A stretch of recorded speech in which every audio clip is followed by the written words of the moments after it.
The top floor boardroom. Glass walls overlooking the sprawling city lights.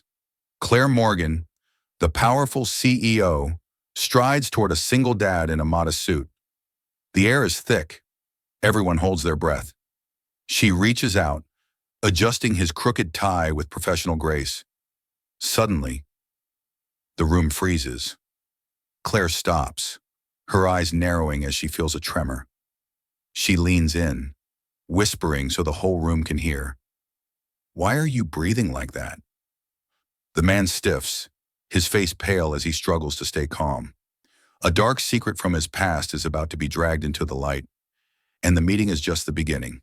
His name is Ethan Brooks, 43 years old. A man who moves through the world like a shadow in a room filled with blinding spotlights. To the high-flying executives at Morgan Global, he is simply the quiet guy from operations, the reliable lead who knows the blueprints better than the architects. But to his 8-year-old daughter, Mila, he is the center of the universe. He is the man who makes the best blueberry pancakes in the city and knows the exact voice to use for every character in her favorite storybooks. Every morning, before the sun has even finished rising, Ethan is already awake. The silence of their small, two-bedroom apartment is only broken by the soft hum of the old refrigerator and the rhythmic ticking of the wall clock. The air smells of cheap coffee and toasted bread, a stark contrast to the filtered, sterile air of the corporate tower where he spends his days. Before he even leaves the kitchen, he performs a private ritual. A long, deep inhale, counting to 10, testing the limits of his scarred lungs. He watches Mila sleep for a moment, her small face half buried in a sea of stuffed animals. And he feels a surge of a very specific kind of fear. It's the fear of a man who knows how fragile life can be. A man who knows that a single spark can turn a world into ash. He drops Mila off at the elementary school, staying by the gate until the doors close. He watches her bright pink backpack disappear into the sea of children, his heart doing a nervous little dance until she waves back one last time. Only then does he turn toward the gleaming glass and steel monolith of Morgan Global. As he enters the elevator, he feels the pressure change, a sensation that always triggers a phantom memory of descending into the lower levels of a refinery. Inside the tower, Ethan is an anomaly. He wears suits that are neat but clearly off the rack, fabric that shows the wear of too many washes. He doesn't join the loud, expensive lunches at the steakhouse downstairs where deals are made over $300 bottles of wine. He doesn't engage in the political Shark Tank of the boardroom or the gossip at the espresso machine. He has mastered the art of being just enough. He is excellent at his job, providing data that is flawlessly accurate, but he never wants to be essential. He wants to be a ghost, a man who can close his laptop at exactly 5 o'clock and walk out of the building unnoticed, disappearing back into the only world that matters, the one with Mila. But Ethan's simplicity is a carefully constructed mask, a shield designed to hide a history that would make most of these executives' blood run cold. They see a timid analyst. They don't see the man who used to stare down raging chemical fires. Years ago, Ethan wasn't the quiet guy. He was the frontline fixer for the most dangerous industrial projects in the country. He was the man you called when the pressure was rising, the temperature was soaring, and the life support systems were failing. He was the golden boy of the operations world, a man who breathed adrenaline like it was oxygen until the high point catastrophe 7 years ago, a massive refinery explosion that turned a night shift into a hellscape of fire, metallic ozone, and toxic fumes. The sky had turned a sickly orange, and the air had become a thick, suffocating soup of chemicals. When the alarm screamed and the evacuation order was given, Ethan was the only one who went back in. He went back into a smoke-filled, oxygen-deprived environment 3 separate times, his vision blurred by the searing heat, his skin blistered by the radiation of the flames. He pulled his team out one by one, hauling limp bodies over his shoulders through crumbling corridors. He saved 6 lives that night, but he left his own health in the ruins. The heat had scorched his vocal cords, and the toxic particulates had shredded the delicate lining of his lungs. He was left with what the specialists call resistive airway trauma, a permanent internal scarring that turns the simple act of breathing into a conscious effort. He left that high-octane world behind, took a quiet, low-stress role, and became a father to the daughter of the co-pilot who died in his arms that night, raising her as his own to honor a debt that could never be repaid. Claire Morgan, the 38-year-old CEO, is Ethan's polar opposite. She is a force of nature, bright, intense, and impossible to ignore. She is famous in the business world for her human lie detector ability, a legendary intuition that allows her to read people like an open book. She doesn't just look at the numbers. She looks at the way a person's pupils dilate when they talk about a deficit. She looks at the way a hand trembles, the way a vein pulses in a neck when a project is failing. Today's meeting is the most important of the year. The company is facing a massive, risky restructuring. And Claire knows that one wrong move could destroy her legacy. Ethan was invited to the meeting as a formality to provide the ground-level risk assessment that the VPs usually ignore. He stands at the far end of the long, polished mahogany table, surrounded by sharks in $3,000 suits. The air in the boardroom is heavy with the scent of expensive cologne and the static of high-stakes tension.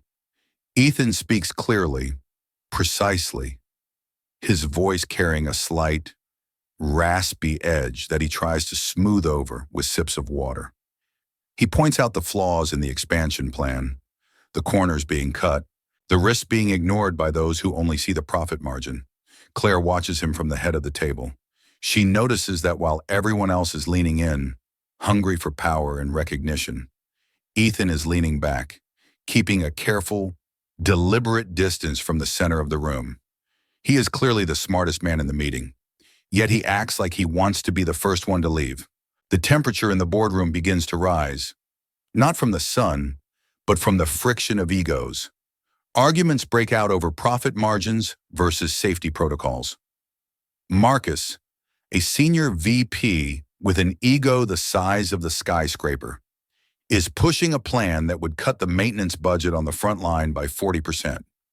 He speaks with a booming, arrogant confidence, dismissing any concerns as operational paranoia. It's a plan that would make the company millions in the short term, but it's the very thing Ethan warned would lead to a catastrophic failure of the cooling systems. Claire doesn't interrupt the argument. She stands up, her heels clicking softly but firmly against the marble floor, a sound that seems to sync with the beating hearts of everyone in the room. She begins to walk around the table, a predator circling its territory. She listens to the voices, but her focus is entirely on Ethan. She notices a small detail that everyone else has missed. Ethan's tie is slightly crooked, just a fraction of an inch to the left, as if it had been pulled during a moment of private stress. To Claire, it's a fascinating crack in his armor. It's a sign that he was in a rush this morning, perhaps distracted by a daughter who didn't want to finish her cereal or a school project that needed a last-minute fix. It makes him human in a room full of corporate machines. As the debate reaches a fever pitch, Claire stops directly in front of Ethan. The room falls into a sudden, awkward silence. Marcus stops talking mid-sentence, his mouth still open, looking like a man whose power had just been unplugged. Every eye is on the CEO and the quiet man from operations. Claire reaches out, her fingers grazing the silk of his tie. It's a natural, almost motherly gesture, but in this environment, it's an act of intense, terrifying intimacy. "Your tie is crooked, Ethan," she says, her voice like velvet, yet carrying an edge of command. "A man who provides such perfect data should have a perfect knot, don't you think?" As she begins to straighten the tie, her fingers brushing against the fabric over his collarbone, she feels it, a sharp, sudden tremor. Ethan tries to remain a statue, but his body is no longer listening to his brain. The proximity, the scent of her perfume, the intense pressure of the boardroom, it's all acting as a trigger for his damaged system. His breathing, which had been rhythmic and controlled, suddenly breaks. It becomes shallow, rapid, a desperate, audible gasping for air that he is trying to hide behind a mask of professional calm. Claire's hand freezes on his tie. She can feel the heat radiating from his skin through the cotton of his shirt, a heat that feels like a fever. She can feel the way his lungs are struggling to find a rhythm, the sound of air whistling through a scarred throat. She pulls her hand back, but she doesn't move away. She leans in closer, so close she can see the beads of sweat on his forehead and the way his pupils have constricted in fear.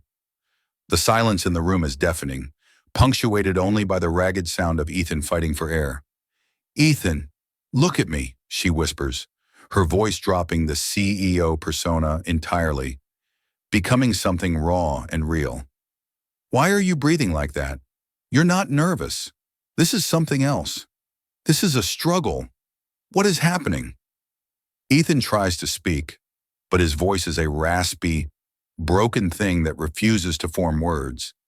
He takes a long, shaky breath that sounds like glass breaking deep in his chest. His eyes are wide, filled with a sudden, raw panic that has nothing to do with a corporate meeting. He is no longer in a boardroom. He is back in the smoke of the High Point refinery, back in the fire, searching for an exit that doesn't exist. "I'm fine. Ms. Morgan," he manages to choke out. But the lie is so transparent it's insulting to her intelligence. Marcus, the VP, lets out a derisive snort that breaks the silence. "Is he having a panic attack? Honestly, Claire, we have a multi-billion-dollar merger on the line, and our operations lead is having a meltdown because you touched his tie? This is ridiculous. It's unprofessional. He's clearly not cut out for this level of pressure." Another manager whispers, "Maybe he's on something. Look at his eyes." He looks terrified. The air in the room becomes stifling, thick with the judgment of a dozen executives who see weakness as a crime. Ethan reaches for a glass of water, his hands shaking so much that the ice rattles like a warning bell against the glass. He spills a few drops on the mahogany table, and he looks like he wants to vanish into the floor. Claire doesn't look at Marcus. She doesn't look at the other managers. She looks at Ethan, and she sees a man who is fighting a war that nobody else in the room is brave enough to understand. "Meeting adjourned for 10 minutes, Claire barks, her voice cutting through the whispers like a guillotine. "Everyone, get out. Go to the lounge. Get some air. Clear your heads." "Not you, Ethan. You stay right here. That's an order." The room empties in a flurry of hushed voices and judgmental glances. The heavy mahogany doors click shut, leaving only the CEO and the man who can't breathe. Claire pulls a chair close to him, her expression shifting from curiosity to a deep, genuine, and terrifying concern. She doesn't judge him. She doesn't fire him. She simply watches him, waiting for the man behind the mask to finally emerge from the smoke. The boardroom is silent now, the city lights outside twinkling like distant, uncaring stars. Claire leads Ethan over to the corner alcove, where the air conditioning is strongest and the air is freshest. She hands him a fresh bottle of water, her touch lingering on his hand for a second to steady his grip. She doesn't say anything until his breathing begins to find a jagged but stable rhythm. She watches him intently, her analytical mind for once silenced by a wave of empathy she hadn't felt in years. "What are you hiding, Ethan?" she asks, her voice firm but devoid of the sharp edge she uses with the board. "I've seen panic attacks in this room before. I've seen heart attacks. That was neither. That was your body failing to do the one thing it's supposed to do automatically. Your lungs are fighting you. Why?" Ethan takes a deep, painful pull of water. He knows he can't hide it anymore. He looks at the powerful woman sitting in front of him, and for the first time, he sees the person behind the power. "It's an old injury," he begins, his voice still raspy, sounding like it's coming from miles away. "From the High Point incident 7 years ago. Do you remember the news reports? The unidentified hero who stayed in the fire to pull the night shift out?" Claire's eyes widen. "The chemical refinery? The one that burned for 3 days and was visible from space? Everyone thought that hero was a ghost or a firefighter who didn't want the publicity, No one ever found out who he was. I was that ghost, Ethan says, looking at his scarred palms, where the white lines of old burns are still visible. I stayed in the smoke too long without a mask. 3 trips into the heart of the fire. The oxygen levels in that sector were near zero, and the fumes were full of caustic particulates.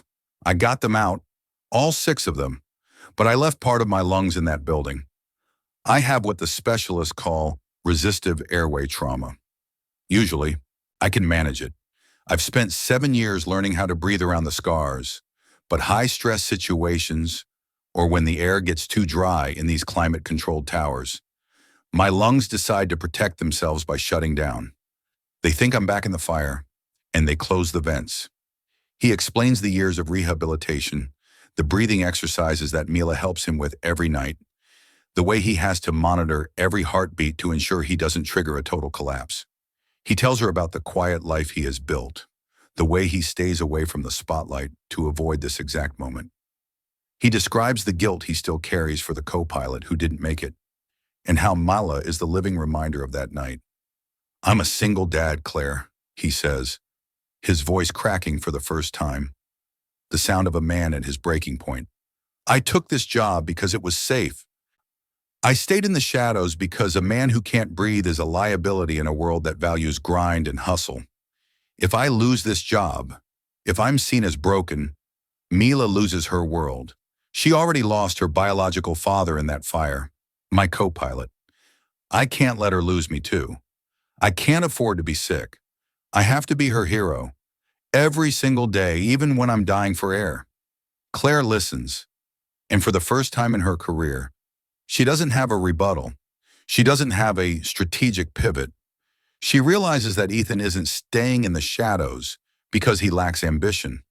He is staying there because he is a survivor of a war these executives can't even imagine. He is the most courageous person in the entire building, and she had treated him like a data entry clerk.